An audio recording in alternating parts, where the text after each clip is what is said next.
Okay, I'm going to say a sentence that may shock you a little bit. And that sentence is this: psychology and psychiatry, both of them are total fraud. Stay away from that if you're looking for your mental health.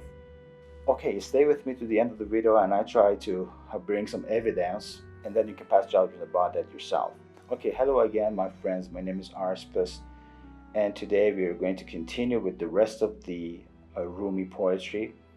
And then we're going to discuss this important issue. I claim that psychology and psychiatry are total fraud, and they try to manipulate your mind for mental health. No, for your mental health, you can do other things. And maybe you ask yourself, okay, what I am doing here as a person who says that, okay, I'm going to help you with the mental health and with the personal development and how to cope with the different problems that you have, mental problems, something like that. I use philosophy, wisdom, and also poetries of Rumi and some big guys that we had in history. And we are going to use their experience. We should not experience everything ourselves, okay? And when I say something, then you can just give it to your wisdom, and if you could accept it by your wisdom, you can say, all right, I can apply it in my life. If you say, okay, that was not correct, you can dislike the video and say goodbye to me. All right, it is something obvious.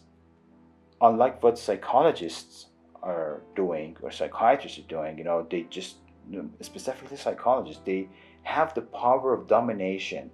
They try to convince that you have a kind of mental illness, for example, depression or schizophrenia or something like that. And in my previous videos, I have mentioned that even if you have some pain inside your soul, even if you are separated, this is not necessarily bad. You have to embrace those sad things that you have in the life, because all of these are different parts of the life, and this is the life is. So you have to cope with the problems. If you do not face any problem, then you will not enjoy the happiness. So if you want to understand the happiness, if you want to enjoy the happiness, first you have to be able to suffer from the pain. Only wise people suffer from the pains. If you are more intellectual person, then you will have more pain inside your heart and soul. And what Rumi says in the next two verses is this, that my pain is obvious from my face. Everybody can understand that I have some pain, but they cannot deeply understand it. They cannot go into my soul and mind and understand what the pain is. Okay, that is clear. We all understand it, that there is a kind of collocation between the body and soul, between body and mind. If you have some illness, physical, I'm talking about physical illness in your body, then you understand that you cannot think very good. Okay, maybe you say, okay, because my brain is actually affected by that illness, and when you have some pain, your brain is actually focusing on different ways and different hormones to cope with that pain in the body. You are true, I agree with you, but in human being, brain is a device which is necessary for thinking, for wisdom, but there is something above the brain. Many people disagree with me. There is something above the brain, and it gives order to the brain that, okay, thinking that way and not to think in that way. And that is your soul and mind. Those people that they are atheists, they do not believe in the soul. Okay, and that is the big difference between humans and animals, because animals also have brains. And I have made a specific video about the differences between human and animals. You can click the link above. And I mentioned about the differences between humans and animals in detail. So the big difference is not the brain. Yes, we do need the brain to think. Without the brain, we cannot think. But brain is a device. It looks like a CPU of the computer. CPU does everything in the computer. It calculates everything. Okay, without the CPU, you cannot even turn on the computer, right? But someone else programmed that CPU, and that someone else is something that I say that is the human soul. Okay, what is the human soul? We don't know, because it does not have any kind of physical approach. It is related to metaphysics. Now let's get back to what I said before, that psychology and psychiatry, both of them are total fraud. And why? First, we have to know if there is any kind of tests for the diagnosis of mental illnesses or mental disorders. Just listen. These are all psychiatrists and psychologists that, they confess that there is no biological test. Okay, just listen yourself. There are no biological tests for any mental illnesses that I'm aware of. There are not current available tests to verify your diagnosis. There is no test. There is no specific test to differentiate between, let's say, schizophrenia and bipolar disorder. Not a single test. Yeah, we have not really confirmatory test for the diagnosis. There is no test, there's no biopsy you can do that says this person is depressed, this person is bipolar. We don't have anything really currently to identify mental illness per se. No, there are no specific tests to confirm the diagnosis or show the improvement, like any blood tests or any x-rays or anything like that. Oh, in my practice I don't do any tests. I just speak with people and listen to them, and then I make a decision in what kind of illness there should be. We don't really have any specific blood tests or other tests that are definitive for any mental illness whatsoever. What kind of biological tests do we have available today for detecting mental illnesses? None. Okay, that was really funny, and that man, actually he laughed and said, "No, there is no biological test." So if there's no test, how is it possible that you diagnose someone and you say that person is depressed? In my previous videos, I just told you that sometimes you feel some sadness, you feel some pains in your heart and in your soul and mind, and that is not bad. You should embrace your pain, according to what Rumi says. Embrace your pains, because this is what life is. Life is the combination of good and bad things together. If you do not suffer from the bad things, if you do not realize what bad things are, then you will have no conception of what good things are.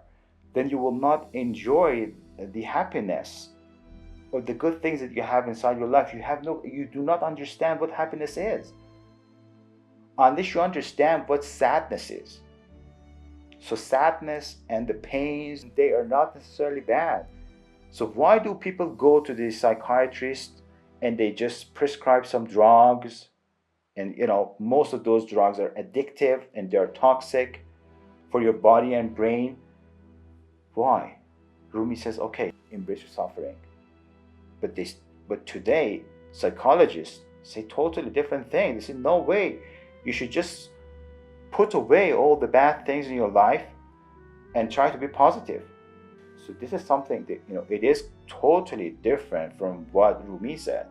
And we cannot say that, for example, from 120 years ago, before, for example, Sigmund Freud or Carl Jung or, those guys in psychology or psychiatry, people were all ill and they had some kind of mental disorder. They were all depressed or something like that. We cannot actually say that, because what we have today in terms of knowledge and science is based on the science and knowledge of people that they lived and died for hundreds and hundreds and thousands of years ago. The knowledge that we have today is based on the knowledge of Socrates, Plato, Aristotle, and those big guys. Because we have a continuity in the science. We cannot say, okay, that is totally, the mathematic starts from this point, and no. We cannot say that mathematics started from some specific point in the history, and today is the era of electronic and quantum physics and something like that. No. In science, we have some continuous spectrum that it continued from the exact date that the human being was created. So we cannot say that people in the past, they did not understand anything and we understand everything. This is not true. Okay, another thing is that, can psychiatry cure patient? So listen again what they say. They are again psychiatrists and psychologists. How many patients have you been able to cure so far? I would say one. Okay, That lady said, I would say one. He said, I cured one person. Okay, guess what? She studied a lot of time in university. You know, she went to the college and she got her degree. I don't know, maybe a PhD. And then she did a lot of studies and she read a lot of books, a lot of research. And to what? To what end? To cure one person? To cure just one person? Oh my God. Okay, let's just listen to other people and see what other people say. How many people have I cured? Well, there are no real cures right now in psychiatry.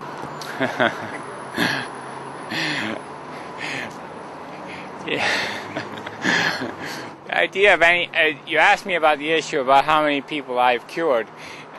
I don't know that any of us are ever completely cured of anything. I have not been able to cure many patients. I have cured none of my patients. Okay, as you saw, those psychiatrists confessed that they could not cure any kind of patient because, and that is it makes sense. Their honesty is really appreciated. They were so honest to say that, okay, we were not able to cure anybody. And poor patients that they go for the psychiatrists and psychologists. So what do you think? That we have the science of psychiatry and psychology in the universities and people just go into the college and they just graduate in these majors and yet they confess that they could not cure even one patient, okay, because they cannot actually take they do not have a measurement in their hand to test the disease, the real disease. You know, the real diseases are discovered. The mental illnesses or mental diseases are not discovered. They are invented. They're totally different. It means that it takes one person to get involved in the real disease. For example, one person may have cancer, or one person may develop a kind of, heart and vascular diseases, or one person can have a Parkinson's disease or something like that. But it takes two people to have mental illness. Imagine that you have an argument with another person on the street. Normally, people do not say to the other person that you have Parkinson's disease, you have cancer. They do not say all these things. What do they say? They say you're crazy, you're mentally ill, you're paranoid. They use these words. You know why? Because when we actually talk about psychology and psychiatry, this is the power of domination. If the person who is diagnosing another person is more powerful than the person is being diagnosed, then we have a kind of domination of that person over the other person. And sadly, most people just believe. They say, okay, yeah, you're right, I'm depressed, okay? And then as soon as they say I'm depressed, they feel that depression inside their heart and soul. Okay, so what is the reason behind that? I'm going to read it from my tablet because it is something that you can search on the internet. Yet insurance in the United States alone pays out 69 billion US dollar. I'm going to repeat it again. 69 billion US dollar in mental health costs annually. This is the amount that, the insurance companies in the United States is actually paying. 69 billion dollars, okay? So, and what about the cost of the drugs, okay? International psychiatric drug sales have reached 76 billion US dollar per year. 76 billion US dollar per year. And most of these drugs are dangerous. Most of these drugs are toxic. Most of these drugs are addictive. For example, if you go to a psychiatrist and you say, oh, I cannot sleep, what do they say? They say, okay, this is the pill that you have to take. This is Xanax or alprazolam or clonazepam or zolpidem or this or that, okay? And take this and then you can sleep very well. Yes, they prescribe some kind of benzodiazepines, and with those benzodiazepines, when you take it, you can sleep well because it manipulates the GABA system in your brain, and you can sleep well. And what happens after 2 weeks, after 3 weeks? You get addicted. You cannot sleep with that specific dose, and then you have to increase the dose of the drug, and then you increase it, and then you increase it and increase it, and then boom, you see that you have crushed your brain totally. You've destroyed your brain. That was one example about just sleep disorder. A sleep disorder. They want to sell those drugs. And the pharmacology is one of the biggest industry in the United States and in the whole world. And that is really sad. That is really sad. So what Rumi said? Rumi said, yes, if I'm sad, first I have to embrace sadness, and I have to embrace my suffering. And it is clear from my face. Everybody can understand it, but they cannot deeply understand it. This is exactly what Rumi said. You cannot go inside me with your eyes and your ears. He says your eyes and your ears are not permitted to go inside my soul to understand what it is. And again, it sounds logic. Why? Because your soul is related to infinity, but someone else is limited to different boundaries, and something which is limited cannot understand something which is unlimited. So they cannot understand it. Okay, the reason that I'm here is to help you improve your mental health and personal development or self-care or whatever you call it, not by psychology or psychiatry, by philosophy, by wisdom, by logic, by reasoning. I hope you understand right now that why I told you at the first of the video that psychology and psychiatry are total fraud. There are billions of US dollars behind these two things just in the United States, and if you just expand it to the whole world, you can understand, you can imagine that it is a big disaster, much bigger than the disaster. It is a kind of catastrophe. It's a big catastrophe that we are facing right now in the global community over the mental health and mental illness, mental disorders. Okay, I hope you enjoyed the video. I'll wait for my next video. Thank you very much and take good care. Peace.